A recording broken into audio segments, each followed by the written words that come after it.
Right now, inside your body, an invisible force is constantly pressing against every artery you have. Not emotional stress, not tiredness, but real physical pressure pushing, stretching, and shaping the walls of your blood vessels every single second of your life. It's happening in your brain, your heart, your kidneys, everywhere blood flows, whether you feel it or not, whether you're aware of it or not. And the strange part is this: most people only ever hear about this force when they sit in a clinic, see a number on a screen, and then forget about it a few minutes later.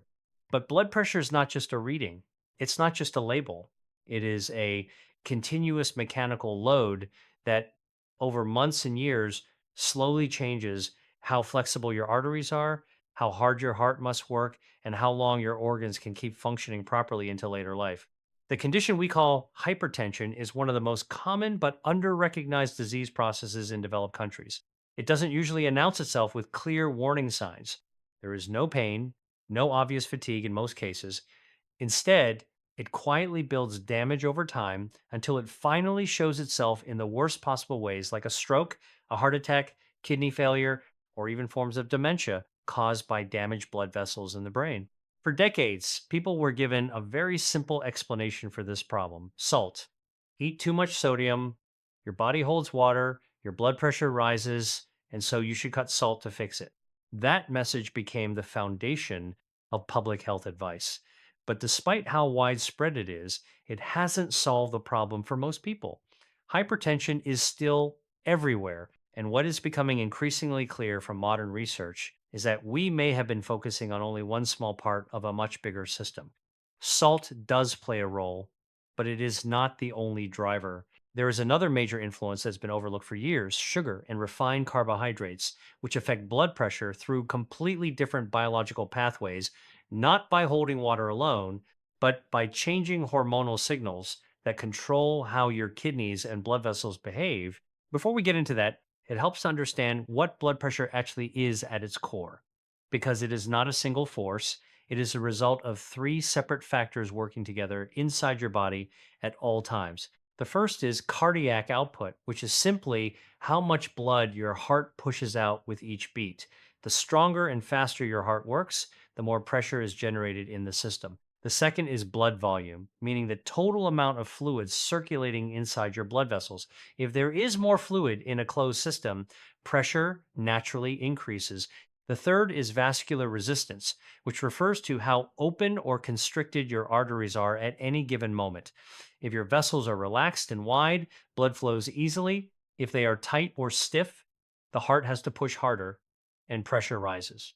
These three factors are constantly interacting. If any one of them increases, blood pressure goes up. If more than one increases at the same time, the effect becomes much more dangerous. What makes this system so important is that your body controls each of these factors through completely different mechanisms. Cardiac output is influenced by your nervous system, especially stress hormones like adrenaline, which can speed up your heart rate and increase the force of each heartbeat. Blood volume is controlled mainly by your kidneys, which act like regulators for fluid balance. They decide how much sodium and water to keep and how much to release into urine. This directly affects how much fluid is in your bloodstream at any moment. Vascular resistance, on the other hand, is controlled by the inner lining of your blood vessels, called the endothelium. This thin layer releases substances like nitric oxide that tell your arteries to relax and stay flexible. When nitric oxide levels are high, vessels stay open and compliant. When it drops, arteries become tighter and stiffer, and pressure rises, even if everything else stays the same. So, what we start to see is that blood pressure is not a single problem with a single cause. It is the final output of several systems working together: your heart, your kidneys, your nervous system, and your blood vessels all influencing one another in real time. That is also why simple advice like just eat less salt can produce very different results in different people. In some, it helps significantly; in others, it barely changes anything at all. Because the real question is not just what enters your diet, but which part of your internal pressure system is actually out of balance. And to understand that properly, we need to start with the traditional villain that has dominated this conversation for decades: salt, and how it actually affects blood pressure inside the body. For decades, Salt has been the primary target of blood pressure advice. If your blood pressure is high, the conventional wisdom has been simple: cut back on sodium. The reasoning behind this is grounded in fluid mechanics. Sodium is what we call osmotically active, which means that wherever sodium goes, water follows. When you eat a meal rich in salt, the sodium gets absorbed into your bloodstream. Now, your body's priority is to maintain a balanced concentration of sodium in your blood, so it pulls in water from surrounding tissues to dilute it. This increase in fluid volume temporarily raises your blood pressure. It's basic physics. The more water you add to a closed system, like your circulatory system, the higher the pressure will be. So, when your kidneys detect this rise in pressure, they activate a backup system known as the renin angiotensin aldosterone system, RAAS. Essentially, the kidneys sense the pressure spike and start working to bring it back down by releasing more sodium and water to lower the overall volume. Conversely, when blood pressure drops, the kidneys retain sodium to prevent the system from collapsing. In a healthy body, this process works seamlessly. If you eat more salt one day, your kidneys will release it to bring pressure back to normal. If you eat less salt, your kidneys will retain a bit more to keep things balanced. This is all part of a tightly controlled feedback loop that keeps your blood pressure in check. But here's where it gets complicated: salt sensitivity is not a one size fits all issue. For some people, particularly those with kidney dysfunction, lower nitric oxide production, or certain genetic traits, sodium intake causes a dramatic rise in blood pressure. These people experience a stronger reaction to sodium because their kidneys or blood vessels are less flexible and they have a harder time handling those shifts in fluid volume. On the flip side, others can eat high amounts of salt and barely see any change in their blood pressure. That's because their kidneys and blood vessels are still in good shape. They can handle these changes with ease. What research has shown over decades is that salt primarily impacts blood pressure through its effect on water retention and plasma volume expansion, not by causing long term metabolic damage or chronic inflammation, as some people once thought. This distinction is crucial. It means that salt intake is not the root cause of hypertension for everyone. Instead, it's part of a broader picture where the real problem might not be salt itself, but the body's inability to properly regulate blood pressure when the system is overwhelmed or dysfunctional. Now, this is where things start to shift because the actual driver behind rising blood pressure may be something else entirely. Enter sugar and refined carbohydrates, two ingredients that have long been thought to play a role in blood sugar regulation but are now being recognized as major contributors to high blood pressure in ways that go beyond simple fluid balance. When you eat refined sugars or carbs, your blood glucose levels spike, prompting your pancreas to release insulin to help shuttle that sugar into your cells. That's the familiar part of the story that most people know. But here's where it gets interesting. Insulin does much more than just lower your blood sugar. It also signals to your kidneys to retain sodium. This might sound surprising, but insulin is actually a sodium retaining hormone. The more insulin your pancreas produces, the more sodium your kidneys absorb. And with more sodium in your blood, water follows, which raises your blood pressure. This is happening completely independently of how much salt you've eaten. Even if you're following a low sodium diet, if your insulin levels are chronically elevated due to constant consumption of processed carbs, your kidneys are being told to hold on to sodium all day long. That's one major pathway by which sugar is affecting your blood pressure. The second way that sugar elevates blood pressure is through a process that activates the sympathetic nervous system. When insulin levels are chronically high, the sympathetic nervous system kicks into gear, increasing your heart rate and constricting your blood vessels. With higher heart rate and narrower vessels, the pressure in your arteries climbs even further. It's a two-pronged attack. The kidneys retain more sodium, and your blood vessels get tighter, both pushing your blood pressure up. The third pathway involves fructose, a sugar found in many processed foods and sweeteners. Unlike glucose, which is absorbed and processed throughout the body, fructose is almost entirely metabolized in the liver. During this process, fructose generates uric acid, which has been shown in multiple studies to impair endothelial function. The endothelium is the inner lining of your blood vessels, and when it's functioning well, it releases nitric oxide, which helps keep your vessels relaxed. But when uric acid levels rise, nitric oxide production drops, causing your arteries to become stiffer. This in turn leads to higher vascular resistance and increased blood pressure. Fructose also directly impacts sodium reabsorption in the kidneys, independent of insulin.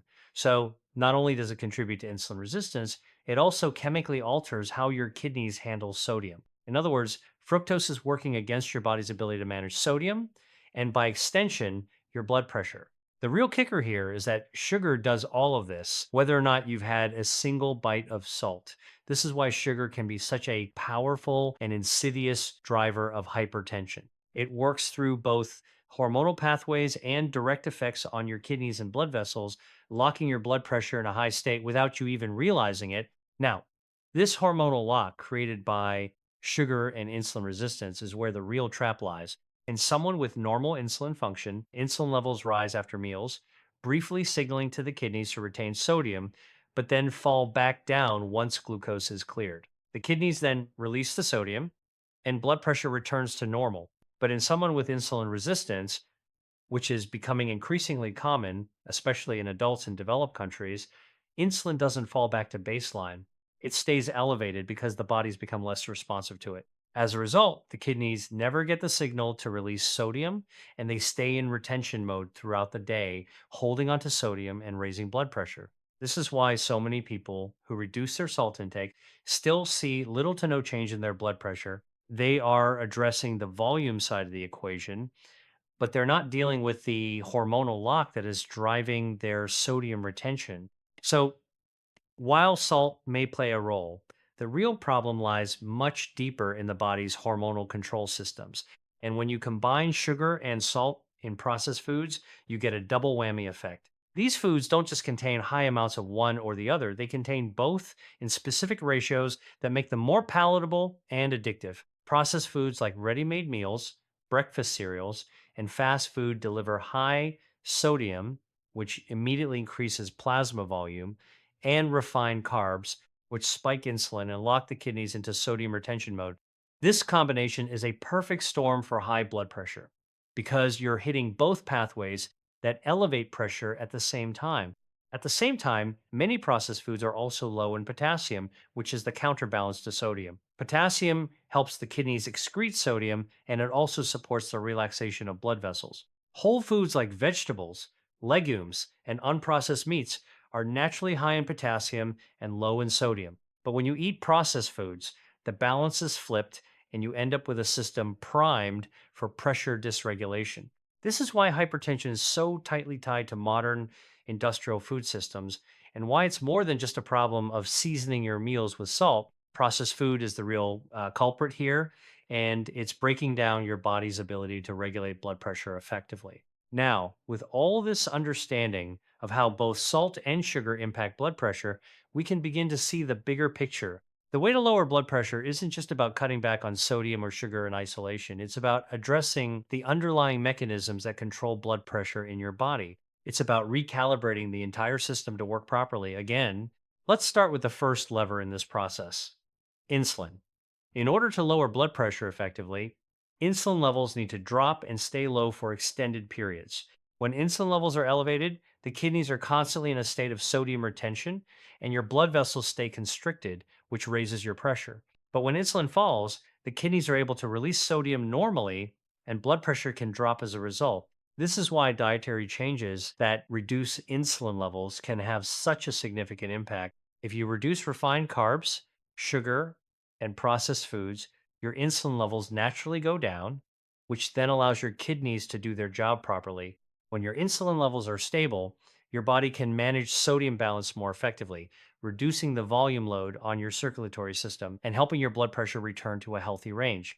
The second key factor in controlling blood pressure is endothelial function, specifically the production of nitric oxide. When the endothelial cells lining your blood vessels are healthy, they release nitric oxide, which helps your arteries relax and remain flexible. This reduces vascular resistance, which in turn lowers blood pressure. Exercise is one of the most powerful ways to increase nitric oxide production. When you engage in regular physical activity, especially aerobic exercise, you create shear stress on the walls of your blood vessels. This stimulates the endothelial cells to produce more nitric oxide, which helps your vessels stay relaxed and lowers resistance. The amazing thing about exercise is that this effect lasts for hours after you finish working out. So it's not just about burning calories or losing weight, it's about turning your blood vessels into a more active nitric oxide producing system that helps keep your pressure in check. But it's not just exercise that helps. Diet plays a crucial role here as well. One of the most effective dietary changes you can make is to increase your fiber intake. Fiber slows the absorption of glucose in your digestive system, which helps flatten the blood sugar spikes that lead to insulin release. With less insulin production, your kidneys are no longer in constant sodium retention mode, allowing your body to naturally regulate blood pressure once again. Let's also talk about sleep, which plays a huge role in blood pressure regulation. Poor sleep increases sympathetic nervous system activity, which raises heart rate and constricts blood vessels. On the flip side, deep restorative sleep activates the parasympathetic nervous system, which does the opposite. It lowers heart rate, reduces vascular resistance, and helps regulate blood pressure. Essentially, good sleep acts as the body's natural brake, allowing the cardiovascular system to calm down and function more efficiently. The bottom line here is that lowering blood pressure is not about taking one magic supplement or cutting out a single ingredient from your diet. It's about restoring the balance in your body's regulatory systems, allowing insulin levels to drop, promoting the production of nitric oxide, and making sure your kidneys can release sodium when needed. When you make lifestyle changes that improve these systems, your blood pressure will naturally follow suit. Now, let's look at how this plays out in real life. When patients come into the emergency department with hypertension, they're often prescribed medications to bring their blood pressure down. And while these medications work, such as ACE inhibitors, diuretics, and calcium channel blockers, they don't fix the underlying problem. They can reduce blood pressure in the short term, but they don't address why the pressure was high in the first place. What I've seen repeatedly in my career is that blood pressure medications work best when the metabolic drivers are already improving. A patient who is losing weight, eating whole foods, moving regularly, and sleeping properly often needs lower doses or fewer medications to achieve the same blood pressure targets. That's because the medication is acting on a system that is already starting to regulate itself more effectively. The kidneys are handling sodium better, the blood vessels are more relaxed, and insulin levels are under control. This is especially true for people who have insulin resistance or metabolic syndrome. In these cases, reducing salt intake alone doesn't do much. Insulin resistance, which affects most adults in developed countries, is the primary driver of blood pressure in these individuals. If the insulin levels are high all day, the kidneys are locked in sodium retention mode and the blood vessels are constricted. So, reducing sodium won't fix the underlying hormonal imbalance. That's why lifestyle changes that address the metabolic causes, reducing sugar, increasing fiber, exercising, and improving sleep, are the key to effectively managing blood pressure. It's also important to note that the response to salt restriction varies widely between individuals. Young, healthy individuals with primary hypertension often see a significant reduction in their blood pressure when they cut down on sodium. But older individuals with insulin resistance or metabolic issues may see little to no improvement. This is because their blood pressure is driven by hormonal factors, specifically insulin, rather than the amount of sodium in their diet. And that's a critical distinction because it helps explain why so many people fail to see the results they expect from reducing salt alone. So, to summarize what we've learned so far, the real problem with high blood pressure is not just salt or sugar in isolation, but the way these substances interact with the body's regulatory systems. Processed foods loaded with both salt and sugar create a perfect storm for hypertension. Salt temporarily raises blood pressure by expanding plasma volume, while sugar locks blood pressure in a high state by elevating insulin, constricting blood vessels, and impairing the kidney's ability to regulate sodium. To truly lower blood pressure for the long term, we need to address these hormonal imbalances. We need to lower insulin levels, promote nitric oxide production, and allow the kidneys to function normally. This is why lifestyle changes, such as reducing processed foods, eating more whole foods, exercising, and improving sleep, are the most effective way to control blood pressure. When we make these changes, our bodies can return to a state of balance, and blood pressure can be kept in check without relying solely on medications. Now, before we continue, I want to take a quick moment to ask for your support.